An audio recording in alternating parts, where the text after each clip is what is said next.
So the Nigerian youth have actually made their points known. Like, they've listed out what they want from the government. That's like demands. You know how when Kenyans started their own protest, they had about 14 demands, okay, that was in their list, and they asked the government to do for them. I know the government has started doing some. I don't think they've done everything, okay. So Nigerians have also taken the baton from you guys, and they are demanding for 12 things from their government to do for them if they really want them to go off the street as they start the protest on the 1st of August till whenever. Okay guys, so let's go and check out this list and see all the things that they have, or all the things they have demanded from their government. Okay, so guys, in case you're seeing my face for the first time, you're welcome. My name is Princess, and it's so good to have you on the channel. Please do well to like this video and also subscribe to the channel to be a part of the family. Okay, so guys, let's dive right into the video. Nationwide protest 2024. No tribe, no region, no religion. Number 1 on their list is end subsidy scam, reverse petrol price to below 300 per liter.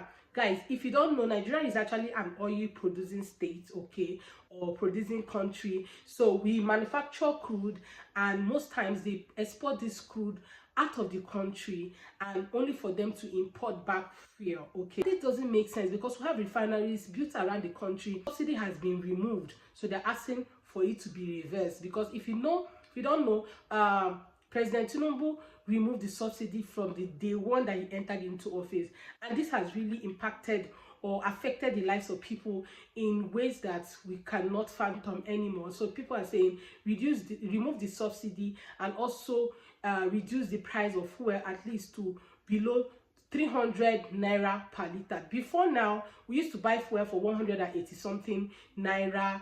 In fact, there was a time that fuel was sold for about 65 naira or thereabout. So but now fuel is about 750 naira and depend on your location, and even at that, to find fuel is also very hard. So they're saying reduce the cost of fuel and reverse the subsidy thing. Okay, so bring tertiary education fees back to their previous rate. So in Nigeria right now, okay, the cost of education is on the high side. I remember when I went to university, my first school fees was about 28,000 naira. Okay, all of a sudden in that same school we started paying 30k. All of a sudden they increased the fees to 45,000. I was still in school, and I remember students going for protest at the time, okay, to go and protest in the government house. And guys, I'm talking about public school and not private university.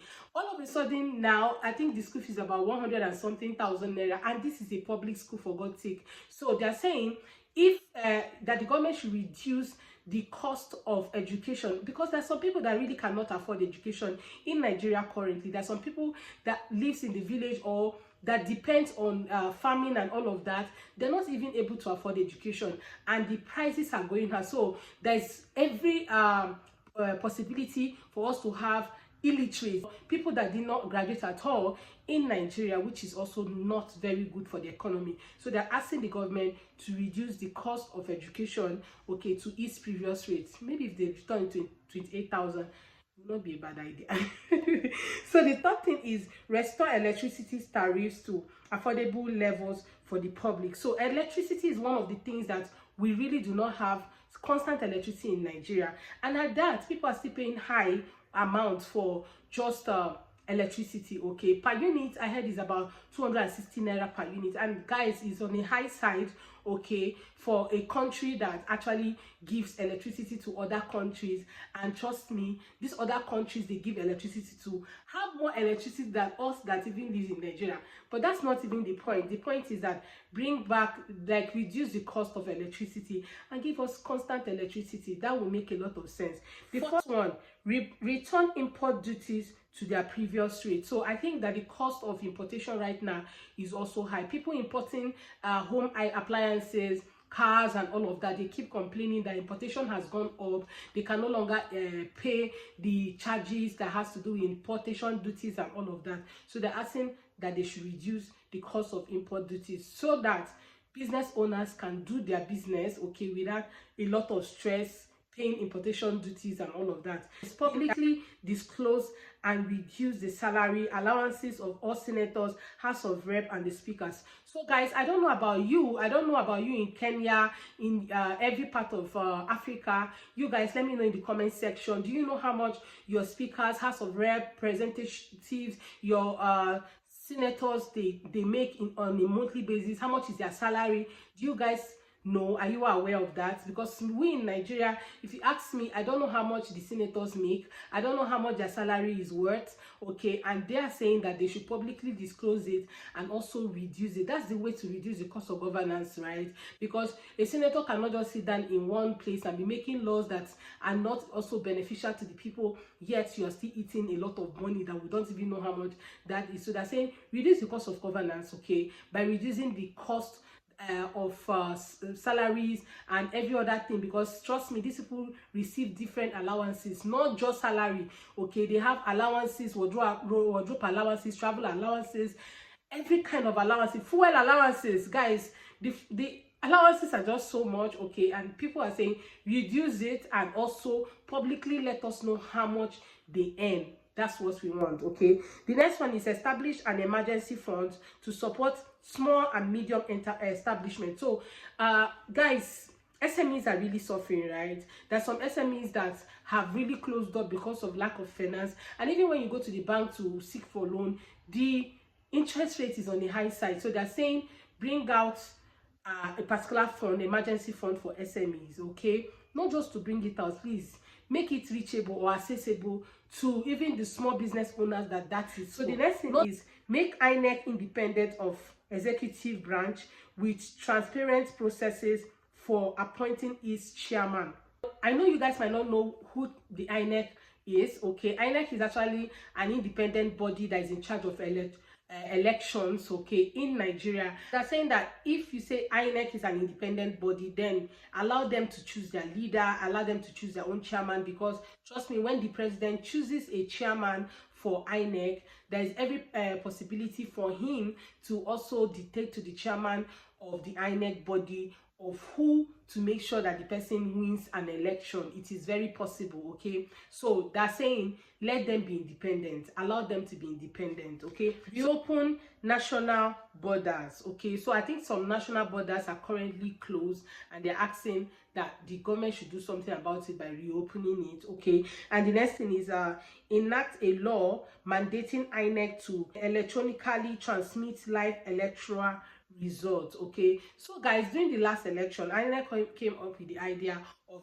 something they called BVAS. Okay, it was supposed to be an electronic machine that will be able to conduct the whole election process very smoothly. But at the end of the day, some of these things, some of these BVAS were not able to work in some local governments, especially those ones that are in the villages. Okay, and they complained. Some of them said it was, or INEC said allegedly that the problem was because of internet and what have you. Okay, but that's the thing, you guys did not prepare yourself ahead of time. You would have known what to do and do the right thing, right? So they're saying that enough is enough, no more writing on paper and you're bringing to people.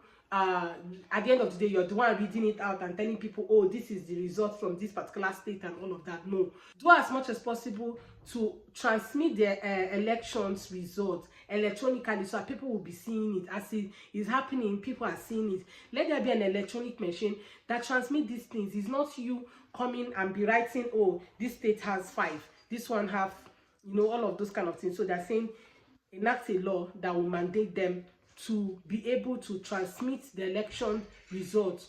So the next thing is declare a state of emergency on inflation. The cost of things are on a high side. Things have risen to a point that the common man can no longer afford them. Okay, I know the world is experiencing inflation and all. Okay, but it's just so much right now that people can no longer feed.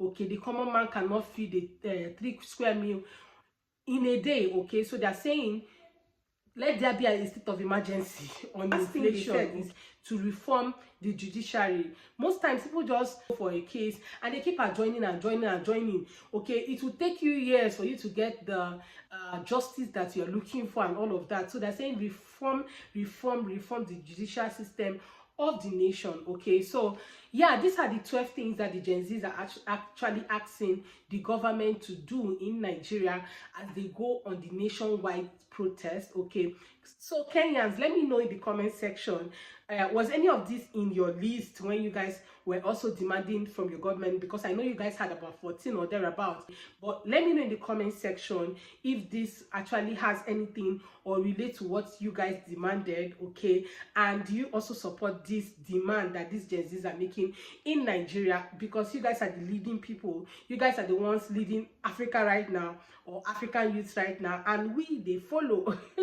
So guys, let me know what you think in the comment section, and do well to like this video, subscribe to the channel, and be part of the family. See you guys on my next video. For now, bye.